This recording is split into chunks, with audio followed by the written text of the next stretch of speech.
हे what's up guys, welcome back once again. आज की कहानी की शुरुआत होती है सन 1973 से, जब हम एक कार्गो प्लेन को अंटार्कटिका के ऊपर से उड़ते हुए देखते हैं। इस प्लेन में मौजूद एक खास किस्म का बक्सा है जिसकी रखवाली के लिए 3 अमेरिकन सोल्जर थे, जो इस बात का सबूत दे रहा है कि जरूर कुछ बड़ी चीज है इसके अंदर।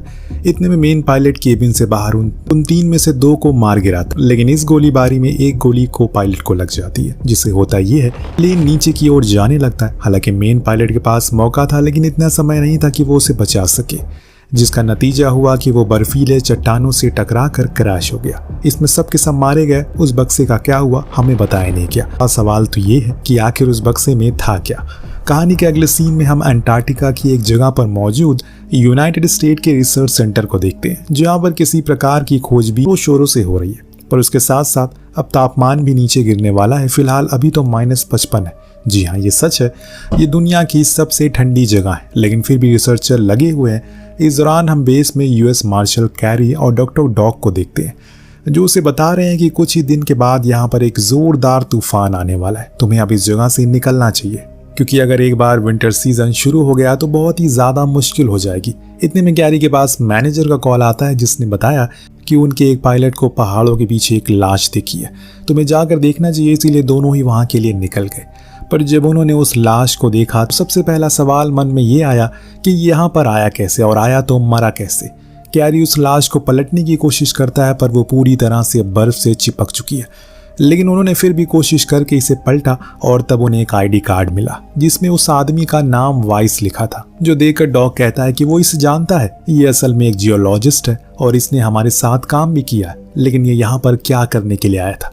खैर, अब उस लाश को लेकर बेस पर पहुंचते हैं और छानबीन शुरू करते हैं, तो पता चलता है कि इसके सीने और पैरों पर अभी भी ताज़े घाव हैं, जैसे किसी ने कुल्हाड़ी से मारा हो। लेकिन आसपास तो इन्हें कोई कुल्हाड़ी या कोई हथियार दिखाई नहीं। इतना ज़रूर पता चल गया है कि इसका खून हुआ है, पर अब अगर वो उसकी तहकीकात करेंगे तो टाइम लग सकता है। लेकिन कैरी को अब अपने घर जाना है। 2 दिन बाद आखिरी प्लेन उड़ेगा, और अगर वो उसमें नहीं बैठा तो अगले 6 महीने और पूरी ठंडी यहीं गुजारनी पड़ सकती, जो कि वो करना नहीं चाहता। इसीलिए डॉक्टर डॉग कहते हैं कि अगर तुम कहती हो तो मैं इसे प्लेन में रखकर अमेरिका ले चलता हूँ। वहीं हम इसे FBI वालों को सौंप देंगे, जिसके बाद आगे की कार्रवाई वहीं करेंगे। पर कैरी का दिल मान नहीं रहा था। उसे खुद ही जांच करनी थी, इसीलिए उसने वाइस का पूरा बैकग्राउंड चेक किया और पता लगाया कि वो कहाँ काम करता है। तब जाकर उसे पता लगा कि वो स्टाको बेस पर तैनात था। इसीलिए उसने वहां पर कांटेक्ट किया, जिसे मुनीर नाम के एक शख्स ने अटेंड किया और बताया कि अगर उसे और जानकारी चाहिए तो उसे यहाँ पर आना होगा। लेकिन कैरी के सीनियर उसे बताते हैं कि तूफान उनकी सोच से पहले आ चुका है, इसीलिए ऐसे में प्लेन फ्लाई कर पाना खतरे से खाली नहीं है।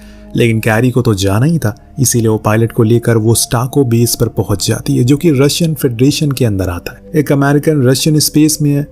वहां पहुंचकर उसने सारे डॉक्यूमेंट को अच्छे से चेक करना शुरू किया। इस दौरान उसका साथी डॉल्फी उससे कहता है कि अब हमें वापस चलना चाहिए, क्योंकि ठंड बढ़ती जा रही है। पर कैरी का काम अभी खत्म नहीं हुआ है। उसने जब बाहर का गेट खोला तो बाहर तेज तूफान उसके मुंह पर लपेड़े मार रहा था, पर वो फिर भी रस्सी की मदद से दूसरी बिल्डिंग तक पहुंची, जहां पर उसने देखा कि मुनीर का किसी ने कत्ल कर दिया। इतने में उस पर भी कोई हमला करने की कोशिश करता है, लेकिन वो सही समय पर भाग निकली। लेकिन बाहर आने के बावजूद भी वो अनजान शख्स उसके पीछे लगा हुआ है, इसीलिए वो फौरन पहले वाली बिल्डिंग की ओर जाने लगती है। लेकिन जल्दबाजी में उसने अपने एक हाथ के ग्लव्स नहीं पहना, जिसके कारण उसकी हाथ की उंगलियां गेट खोलने टाइम चिपक जाती है। पर खुद की जान बचाने के लिए वो उस दर्द को भूलकर गेट को खोलती है और खुद को अंदर बंद कर देती है। हालांकि वो कातिल कई बार उस गेट को खोलने की कोशिश करता है, लेकिन कामयाब नहीं हो सकता, और इतने में कैरी भी दर्द के मारे बेहोश हो जाती है। अगले सीन में हम उसे घायल अवस्था में देख पाते हैं। इस दौरान वो अपने ही पति को शूट करके खत्म कर देती है। इतने में उसकी आंख खुल गई। दरअसल ये उसका एक भयानक सपना था, जो उसने पहली बार नहीं आया, बल्कि वो इससे बुरी तरह जूझ रही है। पर इसके पीछे की वजह क्या है? क्या उसने सच में अपने पति को मार डाला? ये सब तो हमें आगे जानने को मिलेगा। फिलहाल अभी के हालात पर आते हैं। सामने बैठा डॉल्फी उसे बताता है कि वो बेहोश हो गई थी, इसीलिए वो उसे लेकर यहाँ आया। तब कैरी ने उसे बताया कि कोई है जिसने साइंटिस्ट मुनीर को मार डाला, और उसने मुझे भी मारने की कोशिश की। मुझे यकीन है कि वो यहीं कहीं आसपास छुपा होगा। हो सकता है कि वो ही वाइस का कातिल हो। कैरी फिर से इमारत के अंदर जाती है और देखती है कि वहां पर कोई पहले से मौजूद है, जो दस्तावेजों की खोजबीन कर रहा है, और फौरन उसे बंदूक की नोक पर ले लिया। पर उस आदमी ने अपना आईडी कार्ड दिखाया और बताया कि उसे यूनाइटेड नेशन ने भेजा, जो सुन कैरी हैरान हो गई कि आखिर इन सब चीजों में यूनाइटेड नेशन का क्या काम। तब उसे डेविड ने बताया कि यह अंटार्कटिका का पहला कत्ल है, इसीलिए वो लोग नहीं चाहते कि इसकी खबर दुनिया वालों को लगे। हालांकि ये चीज़ पहले से ही यूनाइटेड नेशन को पता थी, इसीलिए उन्हें उसे भेजा है अब ज़्यादा जानकारी इकट्ठा करने की। लेकिन अभी भी कैरी को उस पर बिल्कुल यकीन नहीं हो रहा है, पर उन्हें अब साथ में काम करना था, इसीलिए ये लोग डेल टावर नाम की जगह के लिए उड़ान भरते, जहाँ पर उन साइंटिस्ट का कैंप लगा हुआ था। वहां पहुंचकर इन्होंने छानबीन शुरू की। इस दौरान रॉबर्ट को एक मैप मिला जो उस जगह का था जहां पर ये लोग काम करने के लिए जाया करते थे। अब ये तीनों भी उसी जगह पहुंचते हैं। वहां पर सिर्फ बर्फ के अलावा और कुछ भी नहीं था, लेकिन कैरी को कुछ अजीब सा लगता है, जैसे कि मानो किसी ने खुदाई की हो यहाँ पर कुछ ही समय पहले। इसीलिए वो थोड़े और आगे जाती है, तभी उसका पैर एक गड्ढे पर पड़ जाता है। वो उसी में गिर गई, पर गड्ढा ज्यादा गहरा ना होने के कारण उसे ज्यादा चोट नहीं आती। ये उनके लिए एक वरदान साबित होता है, क्योंकि उस जगह पर कुछ खून के निशान भी थे और साथ में एक गेट भी, जो देखकर ऐसा लग रहा है जैसे कि मानो कोई पुराना प्लेन का गेट हो। अब वो उन दोनों को भी नीचे आने को कहती है और तब वो उस गेट के अंदर जाते हैं, जहां उन्हें ढेरों लाशें मिलती हैं और एक खुला हुआ बक्सा भी। दरअसल दोस्तों, ये वही कार्गो प्लेन था जिसे हमने कहानी की शुरुआत में देखा था, पर क्रैश होने के बाद उसका कोई अता पता नहीं था। लेकिन आज इन लोगों ने उसे ढूंढ निकाला। इस बीच कैरी को वहां बक्सा दिखा जो खुला हुआ था। उस पर अभी ताज़ा खून भी था, जो देख उसे समझ आ जाता है कि ये ज़रूर वाइस का खून ही होगा, शायद वो इसी प्लेन में होगा। और जब इस बक्से को खोलने की कोशिश कर रहा होगा, तभी उसके पैर पर कुल्हाड़ी से चोट लगी होगी, जिसके निशान उसकी लाश पर हमने देखा था। लेकिन मैं ये कंफर्म नहीं बता सकती कि ये खून उसी का है। तब तक रॉबर्ट भी अपनी बात रखता है और बताता है कि उन्हें कुछ दिन पहले एक कॉल के बारे में पता चला था, जो कि यहीं से हुई थी, जिसमें डीलर किसी को 6 बॉक्स हथियार बेचने को कह रहा था। पर आज से 50 साल पहले रशियन ने न्यूक्लियर के बनाने के लिए कुछ मटेरियल छुपाए थे। हो सकता है कि इन बॉक्सेस में वही हो, पर अब वो किसके पास है अभी नहीं पता। लेकिन अगर वो किसी गलत हाथों में पड़ गया तो बहुत बड़ी चीज होने वाली है। इस बीच डॉल्फी इन्हें बताता है कि मौसम ज्यादा बिगड़ने लगा है, हमें निकलना चाहिए जल्दी से।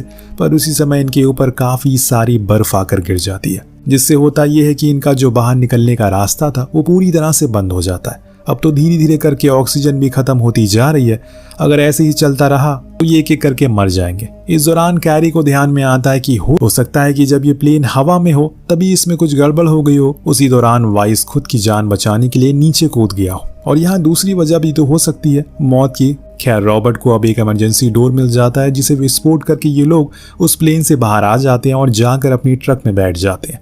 अब बेस पहुंचने पर मैनेजर सभी से कह रहा है कि अब उन्हें जल्द से जल्द इस स्पेस को खाली करना पड़ेगा, क्योंकि अब यह खबर फैल गई है कि यहाँ 2 मर्डर हो चुके हैं। अभी भी कातिल कौन है किसी को पता नहीं है। इस बीच कैरी उसे बताती है जब उसने वाइस की लाश को देखा तो वो ज्यादा दिन की नहीं थी, यानी कि उसे मरे हुए ज्यादा दिन नहीं हुए और हमें उसके पास कोई भी हथियार नहीं मिला है। हो सकता है कि उसे ऊपर प्लेन से फेंका गया हो, इसीलिए मैं हमें उस समय उड़ रहे हमारे पायलट्स की सारी मूवमेंट को देखना चाहिए। लेकिन जब वो सिस्टम में चेक करती है तो वहां पर नो डाटा फाउंड आ रहा था, यानी कि कोई है जो उनके बीच में रहकर उन सारे डेटा को, सारे सबूतों को मिटा रहा है। इसलिए कैरी सभी पायलट से बात करने को कहती है, पर मैनेजर कहता है ये तो मुमकिन नहीं है, क्योंकि अगले 20 मिनट में वो सभी जगह को छोड़कर जा रहे हैं।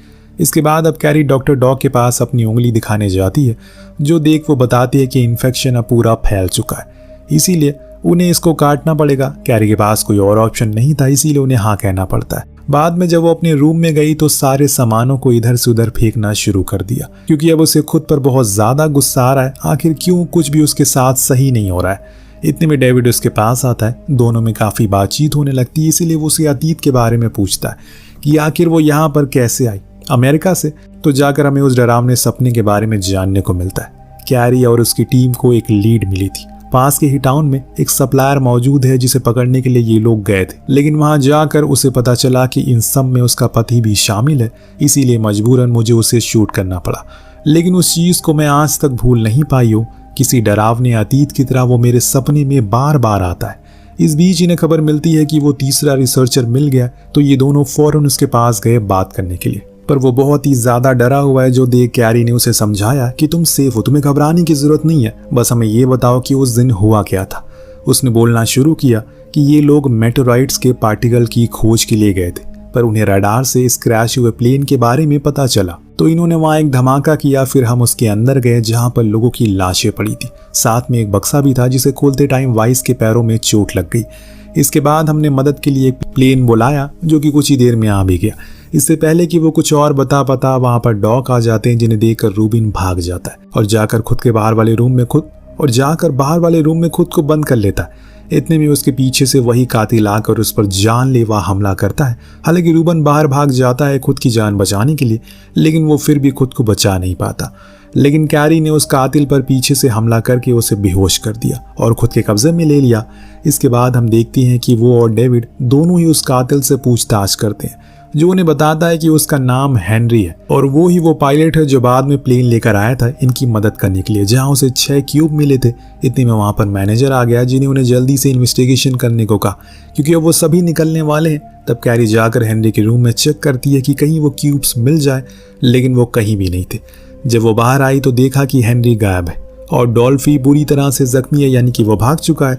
पर जाते जाते उसने डॉल्फी पर भी हमला कर दिया। इस बीच वहां डेविड आया, जिसके ऊपर कैरी ने बंदूक तान दी, क्योंकि अभी उसे कुछ समझ में नहीं आ रहा है कि असल में वो किस पर यकीन करे और किस पर ना करे। लेकिन डेविड ने बताया कि वो दवाइयां लेने के लिए गया था। इतने में डॉक्टर डॉक आकर डॉल्फी को चेक करते हैं। अब इनका प्लेन जाने ही वाला है, पूरा स्टाफ बोर्ड कर रहा है, इसीलिए मैनेजर इन्हें भी चलने को कहता है। लेकिन कैरी मना करती है, क्योंकि हेनरी भाग चुका और ऐसे में वो उस कातिल को छोड़ नहीं सकती। मैनेजर उसे समझाता है कि अगले 6 महीने तक कोई प्लेन यहाँ से नहीं जाएगा।